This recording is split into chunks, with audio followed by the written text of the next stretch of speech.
कुछ सवालात हमारे पास कई दिनों से जमा हुए पड़े थे, वक्त की किल्लत के बायस हम इनका जवाब ना दे सके, जिस पर हम माज़रत भी करते हैं। जिन भाइयों ने सवाल भेजे उनसे माज़रत करते हैं कि उनको बर वक्त इनका जवाब ना मिल सका।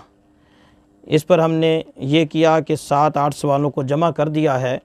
नाम और पता के बग़ैर महज सवाल ज़िक्र किया जाएगा और उसका जवाब ज़िक्र कर दिया जाएगा।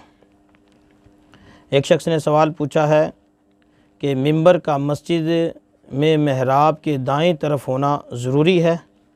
जी नहीं मेरे मोहतरम भाई, मिंबर का महराब के दाएं तरफ होना कोई ज़रूरी या फ़र्ज़ या वाजिब नहीं है। और ये अच्छा है, अगर दाएं तरफ हो जाए तो ज़्यादा अच्छा है, लेकिन कोई ज़रूरी अमल नहीं है। एक शख्स ने सवाल पूछा है, क्या उम्रा करने वाले को हाजी कह सकते हैं? कोई फ़र्ज़ वाजिब ही नहीं कि ज़रूर हाजी ही कहा जाए, लेकिन अगर कोई कहना चाहता है तो कह भी सकते हैं। उम्रा भी ये एक हज असगर है, ये भी हज है, लिहाजा उम्रा करने वाले को हाजी कहा जा सकता है। एक शख्स ने सवाल पूछा है, क्या हदीस की किताब को बग़ैर वज़ू छूना हराम है? जी हराम तो नहीं है, अलबत्ता अदब का तकाज़ा यही है कि हदीस की किताब को बावज़ू छुआ जाए, ये अदब का तकाज़ा है। अकाबरीन उम्मत ऐसे गुज़रे हैं जो सादा कागज़ को भी बग़ैर वज़ू के नहीं छूते थे, ये उनका कमाल अदब था। लिहाजा हदीस की किताब को बावज़ू होकर छूना चाहिए। बग़ैर वज़ू अगर कोई छुएगा तो इसको हराम नहीं कह सकते।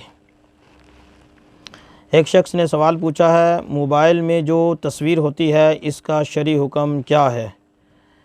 देखिए मेरे मोहतरम भाई, वैसे तो ये एक मुख्तलिफ़ी मसला है। मौजूदा ज़माने के जो उलमा हैं उनमें कुछ इख्तलाफ भी है इस हवाले से।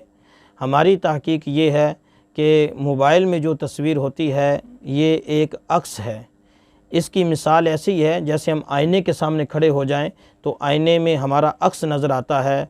टेक्नोलॉजी के ज़रिए से अक्स को कायम कर लिया गया है, काबू कर लिया गया है कि जो आईना होता है उसके सामने अगर जी अक्स, जो बंदा उसके सामने खड़ा है वो अगर हट जाए तो अक्स भी हट जाता है। लेकिन ये टेक्नोलॉजी के ज़रिए से कैमरे की हम जब तस्वीर लेते हैं तो उस अक्स को कायम कर दिया गया है, उसको रोक लिया गया है। लिहाजा हमारे दारुल इफ्ता का जो फतवा है, डिजिटल तस्वीर जो है वो हराम नहीं है, लिहाजा उसकी गुंजाइश है। आगे एक शख्स का सवाल है, जी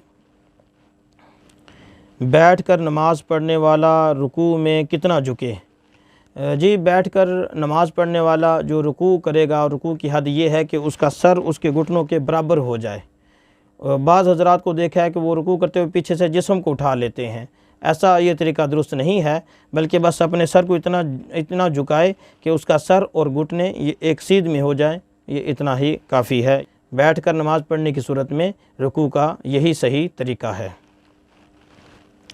एक शख्स ने सवाल पूछा है, जी अगर कोई शख्स जानबूझकर नफली रोज़ा तोड़ दे तो क्या इसे भी कफ़ारा देना पड़ेगा?